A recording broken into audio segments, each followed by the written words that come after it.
Hi అండి అందరికీ. ఈరోజైతే కోడిగుడ్డు వెల్లుల్లి కారం సూపర్ రెసిపీ అండి. చికెన్ కాస్ట్ అయితే బాగా పెరిగిపోయింది.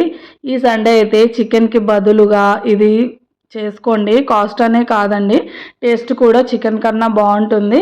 ఇంకా ఎగ్స్ అయితే చాలా హెల్దీ కదా, సో వెల్లుల్లి కారం యూస్ చేస్తున్నాం కాబట్టి కర్రీ చాలా టేస్టీగా ఉంటుంది, అలాగే హెల్దీ కూడా.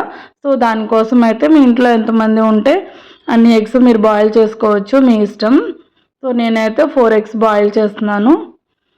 అవి చక్కగా బ్రేక్ అవ్వకుండా మంచిగా బాయిల్ అవ్వాలంటే అందులో ఒక స్పూన్ సాల్ట్ వేస్తే సరిపోతుంది, చక్కగా బాయిల్ అవుతాయి. 20 to 30 minutes సరిపోతుందండి. ఇంకైతే అవి బాయిల్ అయ్యే లోపల మనం వెజిటబుల్స్ కట్ చేసుకుందాం. ఇందులోకి అసలు ఏం అవసరం లేదు, ఓన్లీ ఆనియన్స్ ఉంటే చాలు. ఆనియన్స్ ఒక్కటే యూస్ చేయాలండి. సో ఆనియన్స్ ఒక్కటే కాబట్టి కొన్ని ఎక్కువే పడతాయి. నేనైతే 5 నుంచి 6 వరకు తీసుకున్నాను. చక్కగా పొట్టు తీసుకొని హాఫ్కి కట్ చేసి వాటర్లో వేస్తే మన తర్వాత మనం పొట్టు తీసుకుంటే ఈజీగా ఉంటుంది. కట్ చేసేటప్పుడు కళ్ళు కూడా మండవండి. ఇదైతే ఆల్మోస్ట్ అందరికీ తెలిసే ఉంటుంది. సో నెక్స్ట్ అయితే ఇంకా వాటిని ఫ్రై చేసుకోవాలండి. పోపు అయితే పెట్టుకుంటున్నాను. సో ఇందులో కంపల్సరీ ఎండుమిర్చి వాడాలండి, ఆ టేస్టే వేరు. సో పోపు గింజలు ఫ్రై అయిన తర్వాత ఎండుమిరపకాయలు వేసుకోవాలి. ఇంకా నెక్స్ట్ అయితే curry leaves, fresh curry leaves నేనైతే చాలా వాడతాను, బాగుంటుంది ఆ ఫ్లేవర్ ఆయిల్లో ఫ్రై అయినప్పుడు. నెక్స్ట్ అయితే ఆనియన్స్ వేసి ఫ్రై చేసుకోవడమేనండి. ఆనియన్స్ అయితే చాలా ఎక్కువగా ఉన్నట్టు ఉన్నాయి, కానీ అవి ఫ్రై అయ్యేటప్పటికి ఎంతో అవ్వవు. సో మన 4 ఎగ్స్కి ఒక 6 ఆనియన్స్ అయితే మంచిగా పర్ఫెక్ట్గా సరిపోతాయి. సో ఆనియన్స్ని కూడా మీడియం ఫ్లేమ్లో ఉంచి ఫ్రై చేసుకుందాము.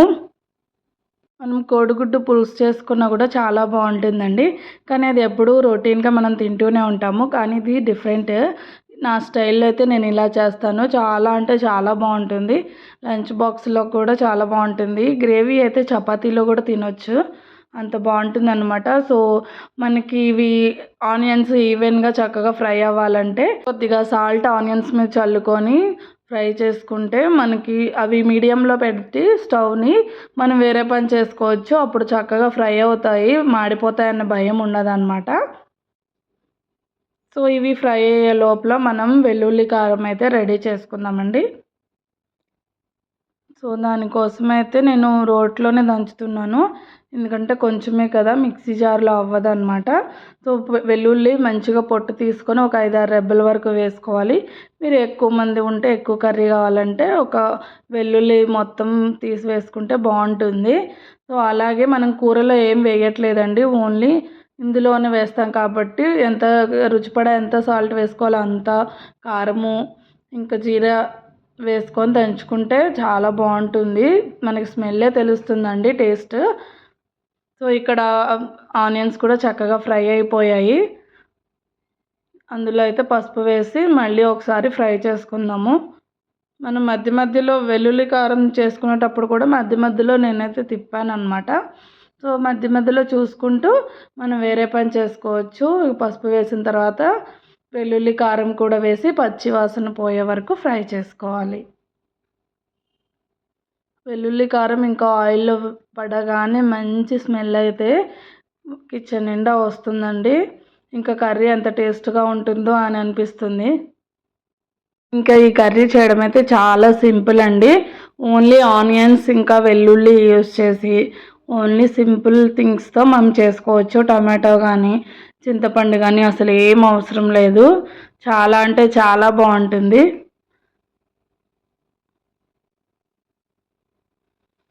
ఇంకా పచ్చివాసన పోయేంత వరకు ఫ్రై చేసుకొని మనకి ఆయిల్ పైకి తేలినట్టు అనిపిస్తే అప్పుడైతే ఇంకా నెక్స్ట్ ఎగ్స్ వేసుకోవాలండి. చూడండి ఆనియన్స్ చక్కగా ఫ్రై అయిపోయాయి, ప్లస్ వెల్లుల్లి కారం కూడా పచ్చి అంతా పోయింది, స్మెల్ అయితే సూపర్ వస్తుంది. ఇంకా నెక్స్ట్ అయితే ఎగ్స్ 1 by 1 వేసేసుకుందాము. ఎగ్స్ని అయితే కొంచెం లైట్గా కట్ చేయాలండి, లోపల ఎల్లో టచ్ అయ్యే వరకే కట్ చేయాలి. మళ్ళీ లోతుగా కట్ చేస్తే మనకి అవి పగిలిపోయే ఛాన్స్ ఉంది, అందుకని లైట్గా అటు ఇటు రెండు పక్కల కట్ చేస్తే మనకి 4 పీసెస్ లాగా అనిపిస్తుంది. సో కొంచెం లైట్గా కట్ చేసి అందులో వేసి ఎగ్స్ని జాగ్రత్తగా పాడవకుండా మనం వేసిన వెల్లుల్లి కారం అంతా ఎగ్స్కి పట్టేలాగా ఫ్రై చేసుకోవాలి. దీన్ని అయితే 1 or 2 మినిట్స్ పాటు అలా తిప్పుతూనే ఉండాలండి. ఎందుకంటే ఆనియన్ మాడకూడదు, అలాగే ఎగ్ కూడా మాడకూడదు. ఎగ్స్ని ఆయిల్లో ముందుగా కొంతమంది ఫ్రై చేసి వేసుకుంటారండి, పులుసులో వేసినట్టు. అలా కూడా వేసుకోవచ్చు, బట్ ఇలానే బాగుంటుంది. మనకి ఇందులో ఉడకడానికి ఏం లేదు కదండి, జస్ట్ ఫ్రై అవ్వడమే. అందులో వేసిన ఉప్పు, కారం, వెల్లుల్లి అంతా ఎగ్స్ పట్టేలాగా చక్కగా జాగ్రత్తగా కింద నుంచి అడుగు నుంచి తిప్పుకుంటూ కర్రీ అంతా కలుపుకోవాలండి. అంతే, చాలా తక్కువ టైంలో చాలా కొన్ని థింగ్స్ యూజ్ చేసి అప్పటికప్పుడు చేసుకుంటే చాలా బాగుంటుందండి. చికెన్ కూడా గుర్తు రాదు ఇది తింటుంటే, అంత బాగుంటుంది. మీరు కూడా తప్పకుండా ట్రై చేయండి. రెసిపీ అయితే చాలా బాగుంటుంది నేను చెప్పినట్టు చేస్తే. సో ఐ హోప్ ఈ వీడియో మీకు నచ్చిందని అనుకుంటున్నాను. వీడియోని తప్పకుండా లైక్ చేయండి, అలాగే మన ఛానల్ని సబ్స్క్రైబ్ చేయండి. వీడియోని స్కిప్ చేయకుండా లాస్ట్ వరకు చూసినందుకు చాలా చాలా థ్యాంక్స్. Bye bye.